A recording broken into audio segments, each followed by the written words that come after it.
காலையில கொஞ்சம் இயர்லியரா எந்திரிச்சதுனால, வேலைகள கொஞ்சம் ரிலாக்ஸ்டாவே தான் பண்ணேன். நைட்டு ப்ரீ பிளான் கூட எதுவும் பண்ணி வைக்கல. காலையில எழுந்தது தான் எல்லாத்தையும் எடுத்து ரெடி பண்ணேன். இருந்தாலுமே இயர்லியரா எழுந்ததுனால, கொஞ்ச நேரம் டீ சாப்பிட்டு ரிலாக்ஸ்டா டைம் ஸ்பெண்ட் பண்ணிட்டு, அப்புறம் தான் வந்து சமையல ஸ்டார்ட் பண்ணேன். அதுக்கு முன்னாடி சாதம் மட்டும் வச்சு விட்டாச்சு. லஞ்சுக்கு கத்திரிக்காய், முருங்கக்காய் போட்டு புளிக்குழம்பு வச்சுட்டு, காய் வந்து பீட்ரூட் தான் வைக்க போறேன். பீட்ரூட் வந்து நார்மலா நம்ம வந்து துருவி போடுறது அந்த அளவுக்கு பிடிக்காது. எப்பயாவது ரேரா வந்து அந்த மாரி செய்றது உண்டு. ஆனா இந்த மாரி ஃபைனா சாப் பண்ணி இதில மசாலா அரைச்சு ஊத்துனோம்னா சூப்பரா இருக்கும். குழந்தைங்க கூட விரும்பி சாப்பிடுவாங்க.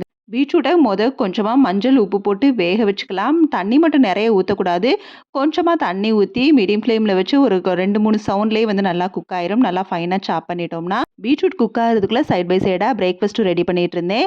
பீட்ரூட்டுக்கு அரைக்கிறதுக்கு தேங்காய், பட்டை, கிராம்பு, அன்னாச்சிப்பூ, சோம்பு, வத்தல் இத மட்டும் போட்டு நல்லா வந்து கொஞ்சமா தண்ணி ஊத்தி நல்லா அரைச்சிட்டோம்னா போதும். அவ்வளோதான். பீட்ரூட்டுக்கு வெங்காயம் கூட நான் சேர்க்கல. வெங்காயம் சேர்த்தா இன்னும் கொஞ்சம் இனிப்பா இருக்கும்னு சொல்லி வெங்காயம்லாம் சேர்க்கல. காரத்துக்கு வத்தல் மட்டும் தான். அரைச்ச மசாலா வேக வச்ச பீட்ரூட்டோட ஒரு 5 நிமிஷம் நல்லா புரட்டி எடுத்துக்க வேண்டியதா. பிரேக்ஃபாஸ்ட்டுக்கு சேமியா கிச்சடியும், சட்னியும், லஞ்சுக்கு ஆம்லேட்டும் சேர்த்து ரெடி பண்ணிட்டேன்.